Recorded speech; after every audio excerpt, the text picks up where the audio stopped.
noite, igreja, que a paz seja convosco.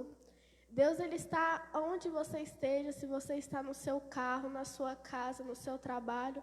E Deus ainda está cuidando de tudo. Descansa no Senhor, que uma folha de uma árvore não cai se Deus não permitir. E Deus, Ele vai cuidar de você, vai cuidar da sua família. Então, Deus ainda tem vitória para o seu povo. Então, descansa nele, amém?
Feche os seus olhos e se conecte a Deus nesse momento.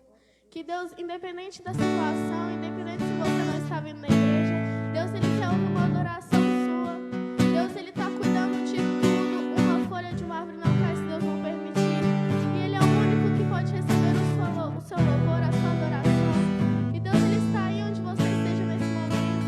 Amém? O que é digno de receber a honra e a glória, a força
agora eu quero passar a palavra para o pastor Luiz.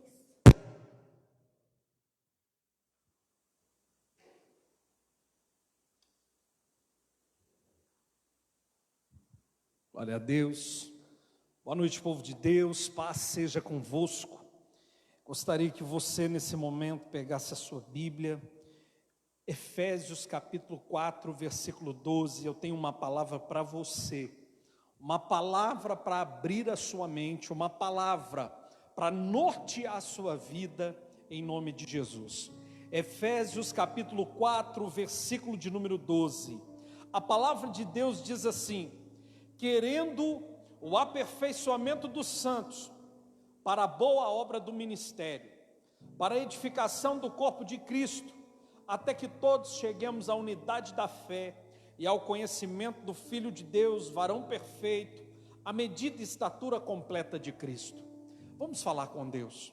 Senhor nosso Deus e Pai, Senhor, nós nos colocamos diante da Tua presença, para pedir ao Senhor que venha falar conosco, que venha derramar, meu Deus, no nosso coração e na nossa vida, uma porção viva da Tua palavra, que nós possamos, meu Deus, sermos edificados nesse momento, é o que nós te pedimos em nome de Jesus, amém, e graças a Deus.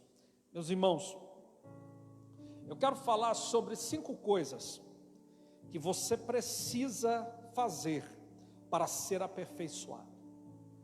Quando nós falamos de aperfeiçoamento, nós estamos falando de algo que Deus espera de nós.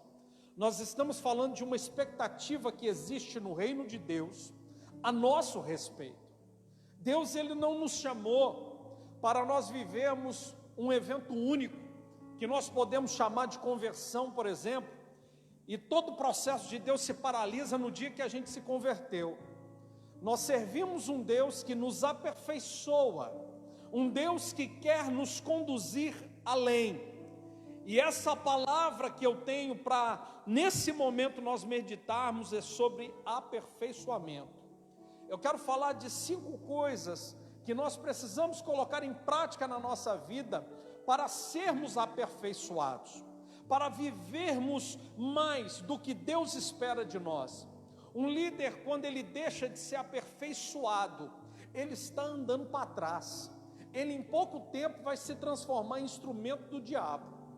Os líderes, os homens e as mulheres de Deus precisam entender que nós precisamos avançar para um alvo, que nós precisamos ter no nosso coração a decisão e a visão que é necessário aperfeiçoarmos. A primeira coisa que nós precisamos aperfeiçoar é na tomada de nossas decisões. Um líder que não aprendeu a tomar decisão, ele é um líder que ele não vai crescer. Se tem uma coisa que nós precisamos aperfeiçoar, se tem uma coisa que nós precisamos crescer, é na nossa capacidade de tomar decisões. Porque até Deus fica impedido de colocar muitas almas aos nossos cuidados, porque nós tomamos decisões equivocadas. Às vezes nós estamos cheios de decisões que vão trazer mais prejuízo espiritual do que benefício para o reino de Deus. Existem decisões que naufragam ministérios, existem decisões que matam a pessoa espiritualmente. Então um líder, quando ele não aprendeu a tomar decisões, ele não vai poder viver o que Deus tem para a vida dele. Então, eu quero colocar aqui alguns pontos que são muito importantes para a pessoa aprender a tomar boas decisões. A primeira delas, a mais importante, um líder, para tomar boa decisão, ele precisa ser sensível à voz de Deus. Ele precisa identificar a voz de Deus. Ele precisa conhecer a voz de Deus. Porque nós vivemos num mundo que existem tantas vozes que se dizem Deus. Não é de se estranhar que as pessoas num grupo, pode ser um grupo do GAP, pode ser um grupo até de liderança, às vezes a pessoa coloca um vídeo que é heresia, às vezes coloca de um pregador que o intuito dele é só falar mal do reino de Deus. Às vezes colocam um falso profeta. Mas por que as pessoas colocam isso? Por que as pessoas são tão levadas por qualquer coisa? É simples, porque muitas pessoas já não estão ouvindo mais a voz de Deus, já não estão mais identificando qual é a voz de Deus. Um líder, ele precisa ter uma sensibilidade muito grande para perceber a voz de Deus com ele e o orientando. Porque, meu irmão, dentro do seu coração, você pode ter a tua visão te norteando. E você pode ouvir uma palavra de um pregador que confirma aquilo que você já tem dentro de você. Mas quando você é sensível à voz de Deus, Deus vai te contrariar. Deus, Ele quer te mostrar algo novo. Deus, Ele quer quebrar os seus velhos paradigmas e te mostrar que Ele é um Deus muito maior do que você possa compreender. Então é por isso que um líder, ele precisa crescer em tomada de decisões, e tomada de decisões maduras. O primeiro princípio é quando você é sensível à voz de Deus, é quando você se move pela direção de Deus, é a voz do Senhor que conduz as suas decisões, é a voz de Deus que está aonde você se estabelece, está no seu amém. Às vezes nós falamos amém para a praga que é rogada. Às vezes alguém diz algo para você que parece ser bênção, que parece ser de Deus, e você está falando amém. Amém, eu não sei se você sabe, mas é a abreviação de uma frase hebraica. Vai ter ainda a oportunidade que eu quero pregar somente sobre amém. Eu vou falar apenas sobre amém. Mas eu quero te dizer, irmãos, que às vezes nós estamos falando amém. Às vezes nós estamos em concordância, às vezes nós estamos aceitando na nossa vida uma voz que não vem de Deus, uma condução que não é do Senhor. Então, líder, você que quer ser um instrumento de Deus, você precisa melhorar em tomada de decisões. Um líder que toma a decisão errada, ele fica paralisado na vida espiritual. Eu conheço líderes extraordinários, tem talento, tem chamado, tudo de Deus na vida dele é verdadeira, mas ele não aprendeu a tomar decisões corretas, e por isso ele está estagnado, patinando na vida espiritual, impedido de viver o que Deus tem para a vida dele. Segunda coisa que te ensina a tomar boas decisões, é você aprender a ouvir pessoas. Eu não estou falando ouvir seus líderes apenas, eu não estou falando de você ouvir pregadores apenas. Eu estou falando que exige muitas das vezes a capacidade de nós ouvirmos nossos liderados. Para você tomar boas decisões, você precisa aprender a ouvir pessoas. Eu não estou falando para você ser manipulado por qualquer pessoa, não. Eu estou falando, meu irmão, que às vezes a pessoa, por mais simples que ela seja, ela pode ter uma grande ideia, ela pode estar defendendo um grande ponto de visão. Então é importante nós termos a habilidade de ouvirmos as pessoas e encontrarmos, porque pode ter momentos que essa pessoa tem uma pérola de sabedoria para compartilhar com você.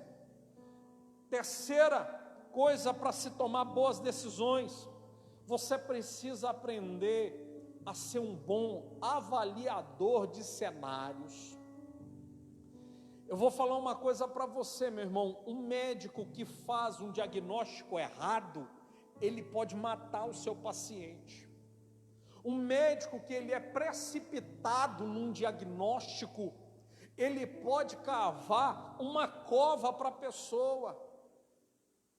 Uma pessoa compartilhou comigo uma experiência esses dias agora, e um irmão falou para mim que ficou sabendo de um caso de um rapaz que estava passando mal no seu trabalho, sentindo dor no corpo. Ele chegou para o seu chefe e falou para ele: olha, eu estou sentindo dor em todas as juntas do meu corpo. E ele tinha acabado de vir de viagem, ele estava passeando lá em Patinga, e lá, eu não sei se você sabe, lá tem coronavírus.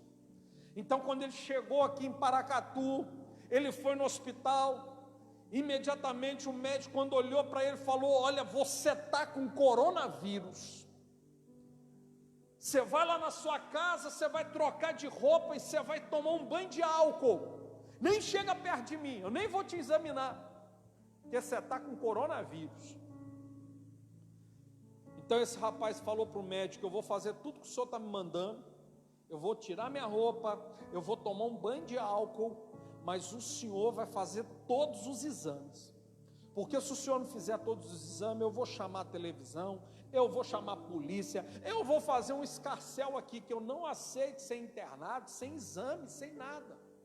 Resultado, os exames mostraram que ele estava com uma grande infecção no seu corpo, e não tinha nada de coronavírus.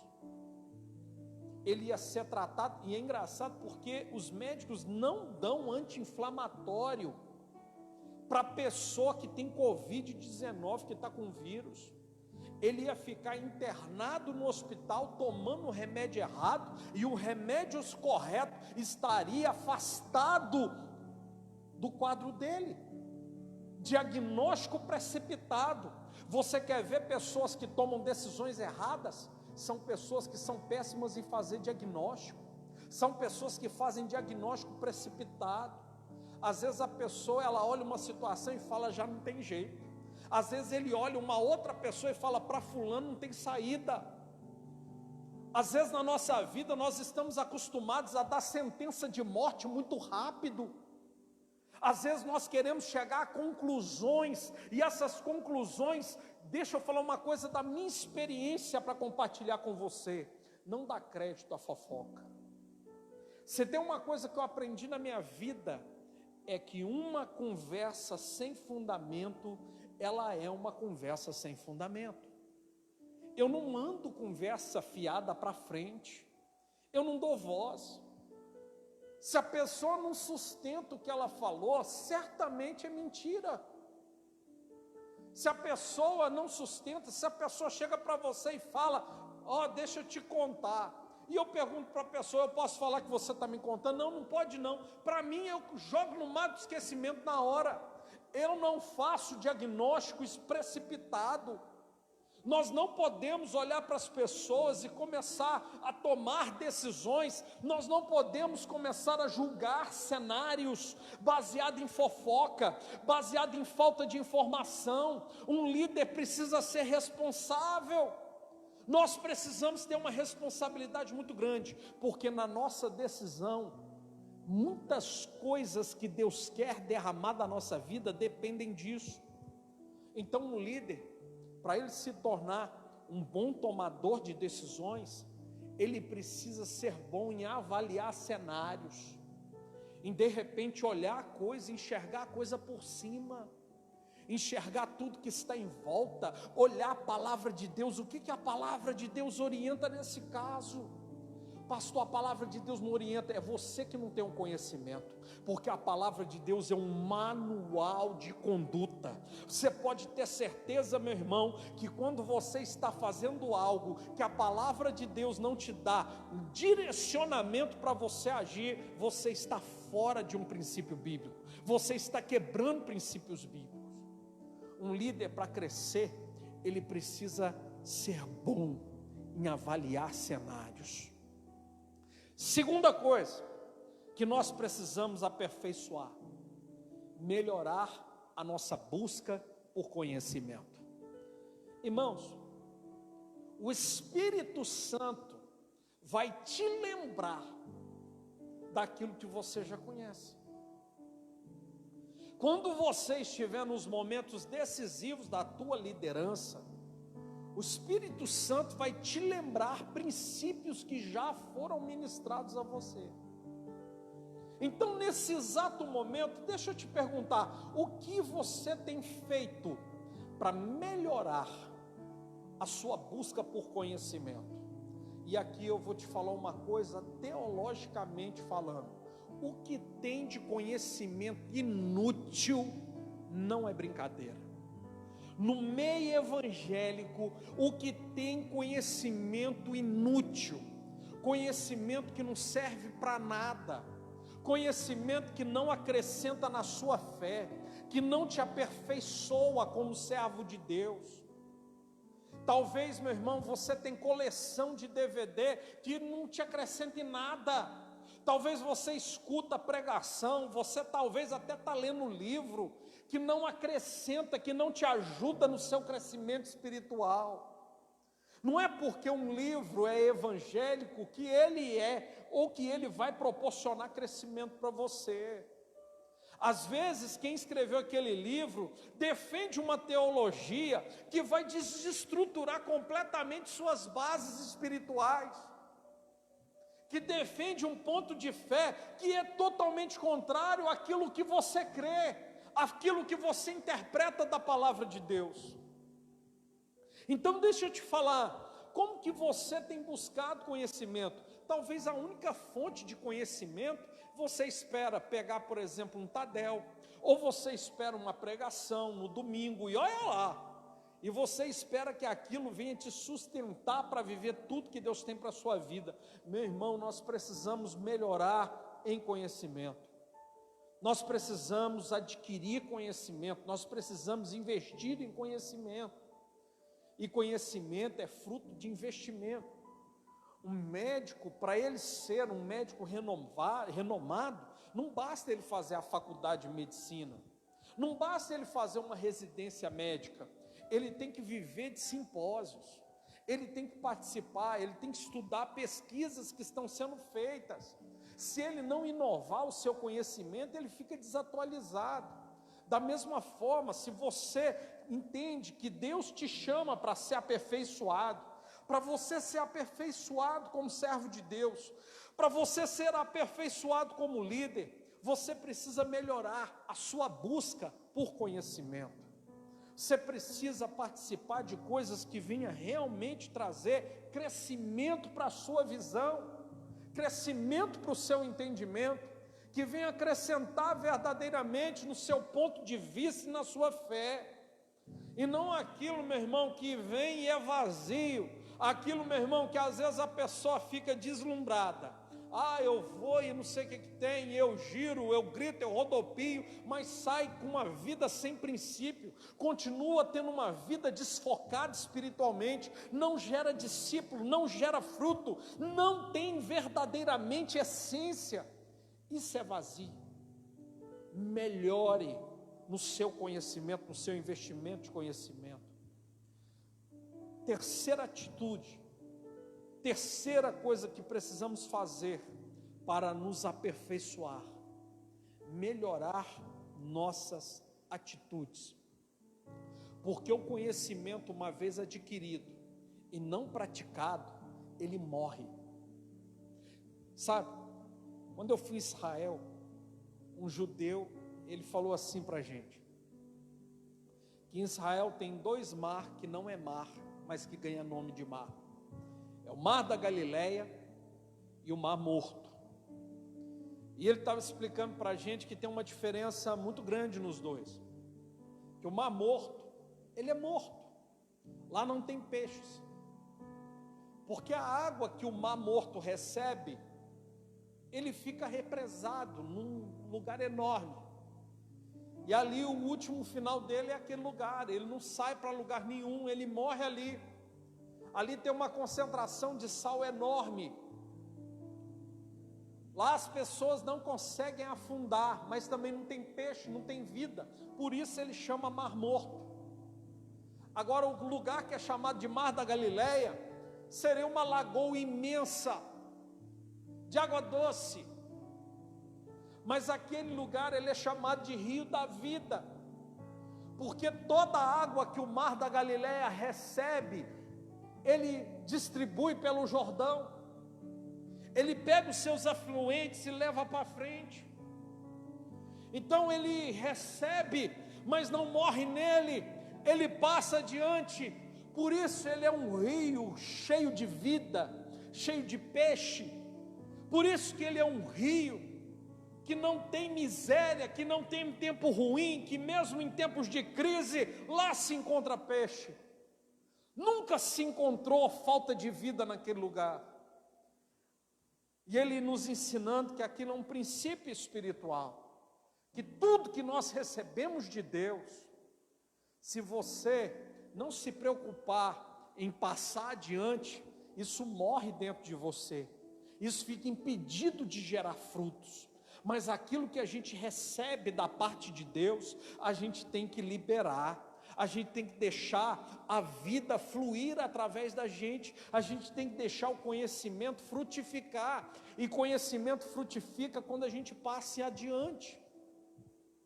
Então, uma vez que você paga o preço para adquirir conhecimento, você tem que pagar agora a disposição para levá-lo. Você não pode ficar de braços cruzados. É por isso que a gente temos que ter uma preocupação em fazermos verdadeiros discípulos, em termos alguém em quem ministrar, em ter alguém para a gente poder passar as experiências que estamos tendo com Deus. Quarta coisa que podemos fazer para melhorar ou para aperfeiçoarmos na obra de Deus, melhorar no seu tratamento pessoal. Você pode ter certeza que você é o principal objetivo de Deus. Quanto mais você permitir que Deus te trate, mais você vai estar da forma que Deus espera que você esteja. Nós temos que buscar isso em oração. Nós precisamos buscar isso na palavra, no discipulado. Você tem que ter sede, meu irmão, em ser aperfeiçoado. Você precisa ter sede em que outras pessoas venham te moldar. Pessoas que venham de repente compartilhar uma experiência com você, e essa pessoa está sendo resposta de Deus na sua vida, resposta da tua oração. Nós temos que permitir com que haja um tratamento contínuo em nós. Deus, Ele quer te aperfeiçoar em amor.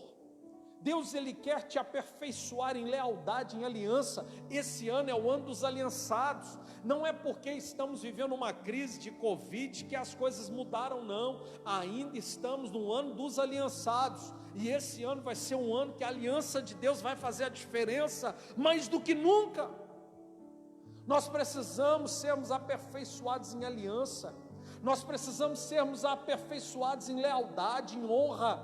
Lealdade, nós precisamos ser aperfeiçoados na nossa língua, naquilo que nós falamos. Porque Tiago bem fala, podemos tropeçar em muitas coisas. Nós podemos tropeçar, não é assim? Se eu te perguntasse, quem aqui tropeça em muitas coisas? Eu sim. Às vezes nós tropeçamos naquilo que nós vemos, naquilo que nós pensamos, naquilo que nós sentimos, naquilo que nós fazemos. Podemos tropeçar em muitas coisas, mas quem não tropeça em palavra é varão perfeito. Tiago disse isso. Se tem uma área que nós temos que aperfeiçoar em palavras, a forma como nós falamos precisa ser aperfeiçoada. O que nós falamos precisa ser aperfeiçoado. Como nós falamos precisa ser aperfeiçoado. Nós temos que falar do jeitinho que Jesus fala. Nós temos que fazer as pessoas terem experiências com Deus da nossa forma de falar, pelas marcas do tratamento de Deus em nós. E a quinta coisa que você precisa fazer para você crescer espiritualmente, para você ser aperfeiçoado, é a atitude de coragem. Atitude de coragem. Apocalipse capítulo 21, versículo 8, tem uma lista de quem não vai para o céu. Lá nessa lista tem adúltero, tem efeminado, nessa lista tem beberrão, tem assassino, nessa lista tem idólatra, feiticeiro, mentirosos, pessoas que praticam a maldade. Mas sabe quem puxa a fila? Sabe quem foi? Quando o escritor, cheio do Espírito Santo, foi fazer uma lista de quem ia passar a eternidade no inferno. Você sabe quem são os primeiros que puxam a lista? Os medrosos. Os medrosos.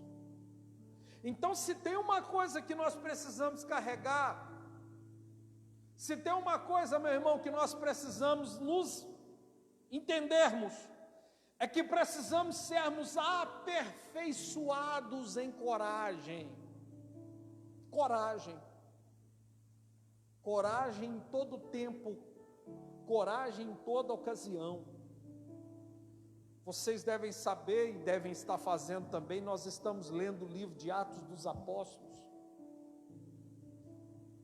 E o dia de hoje a leitura foi muito interessante, porque nós lemos Pedro sendo preso, sendo ameaçado, diante de um sinédrio, diante daquilo que condenou Jesus, diante do sumo sacerdote, eles falando para ele, não preguem, e ele continua pregando. Então eles perguntaram assim para ele, por que você ainda está pregando, sendo que nós mandamos você não pregar? Ele disse assim, mais importa para mim agradar a Deus do que agradar aos homens.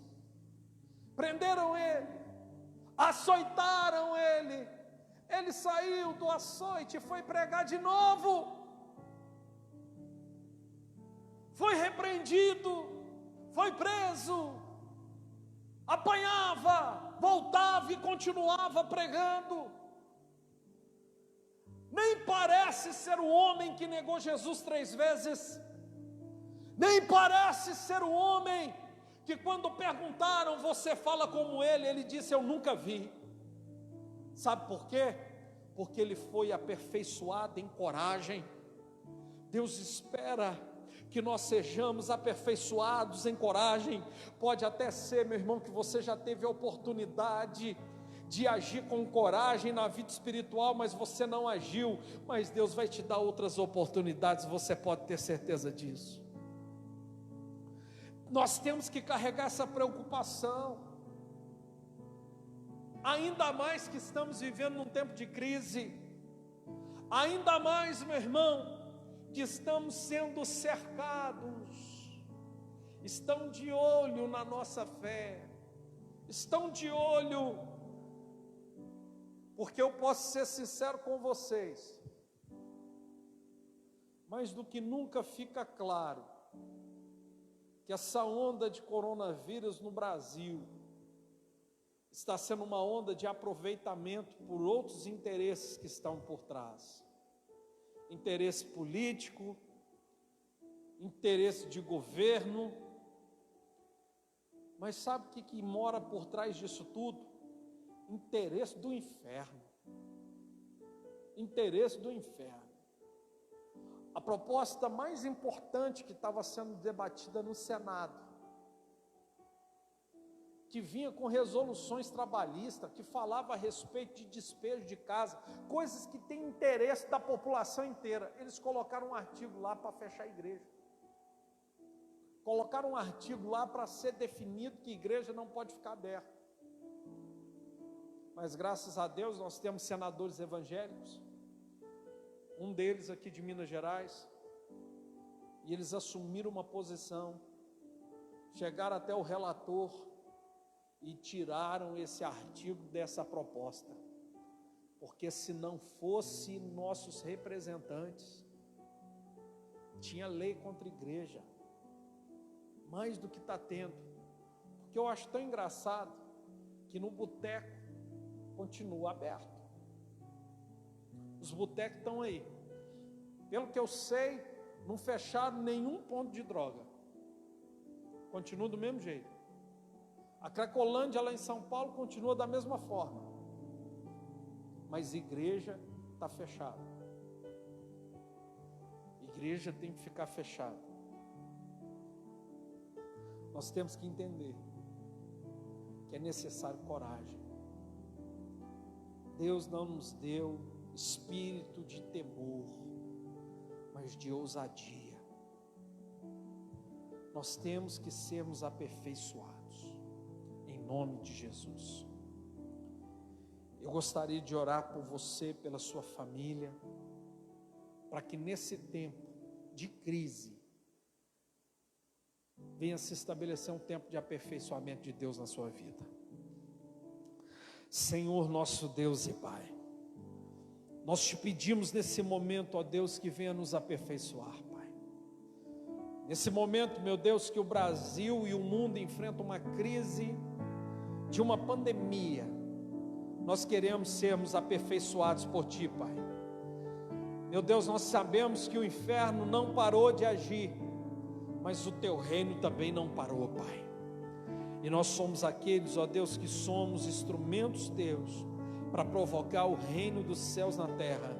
Por isso, meu Deus, nós te pedimos que venha visitar o Teu povo, que venha tocar com as Tuas mãos poderosas, e que nesse tempo nós possamos experimentar um crescimento extraordinário, em nome de Jesus. Amém. E graças a Deus. Amém. Irmãos,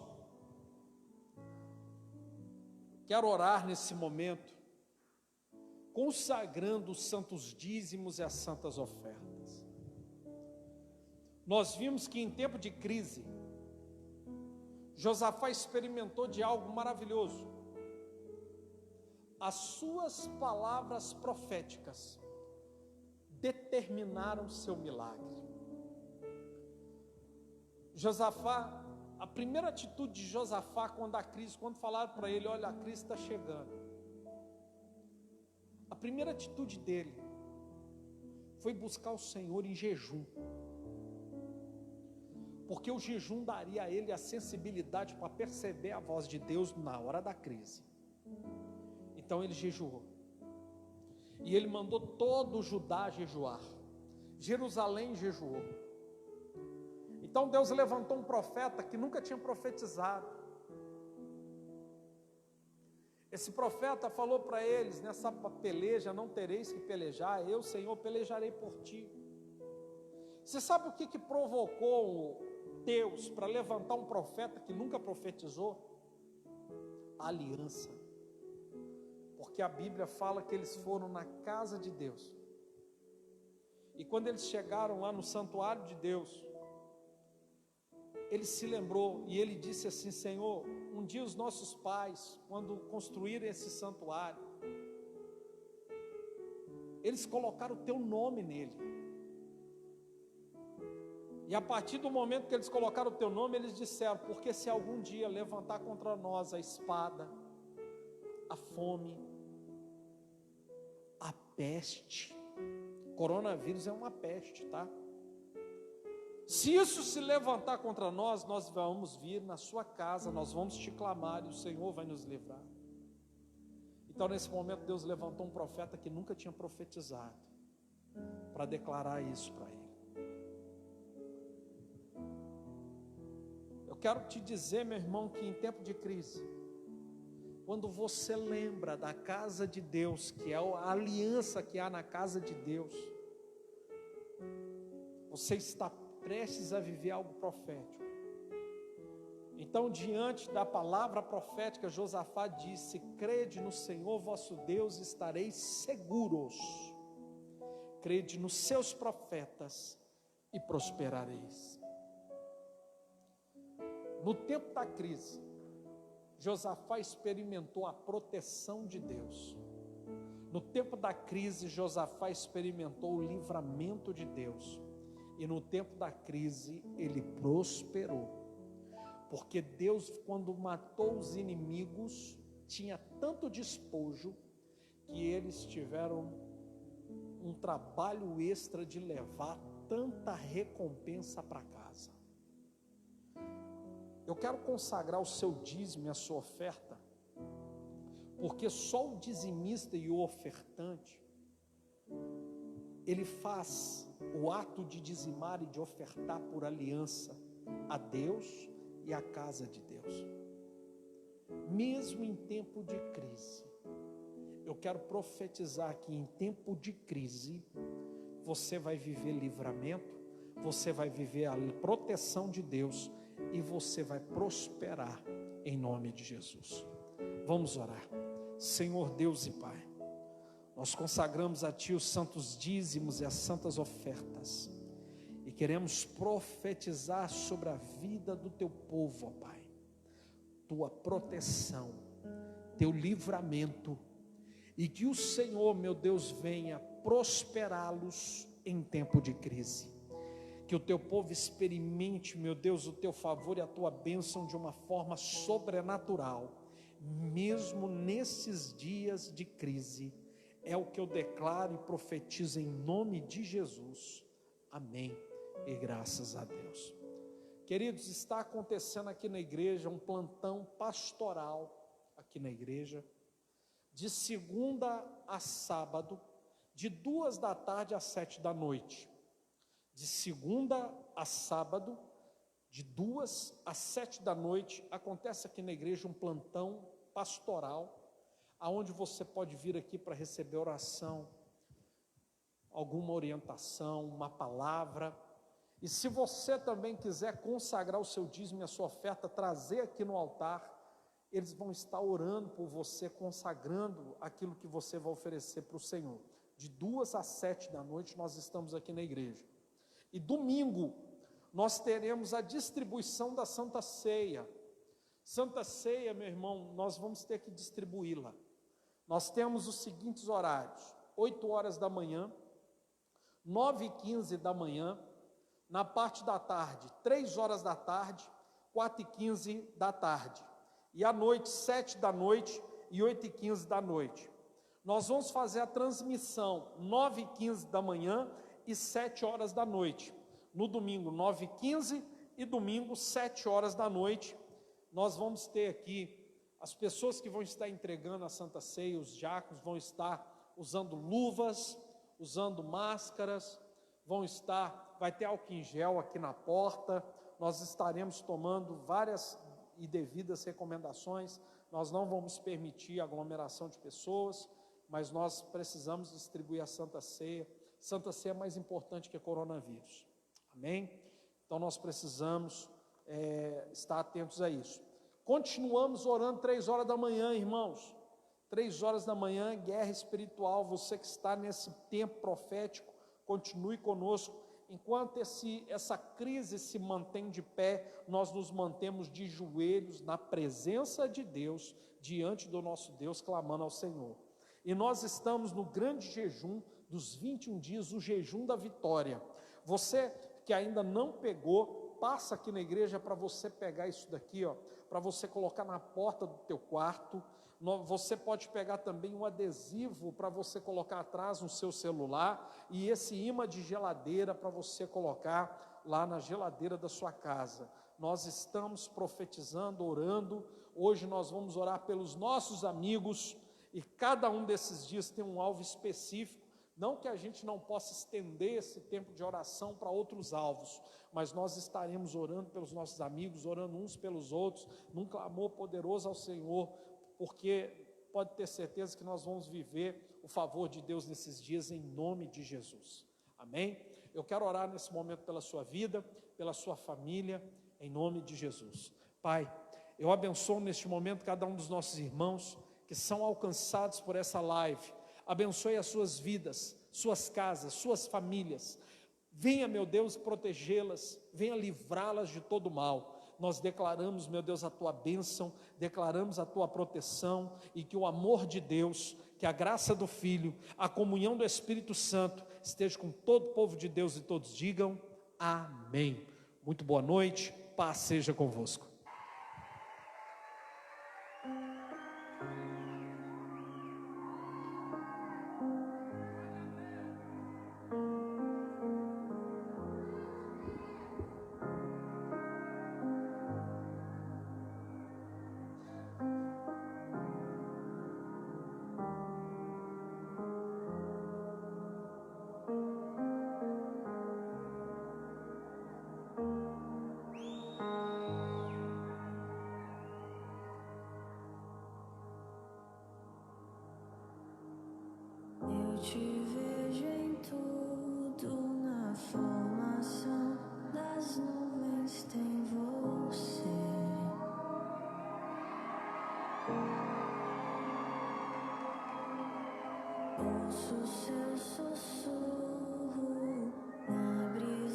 que vem do amanhecer.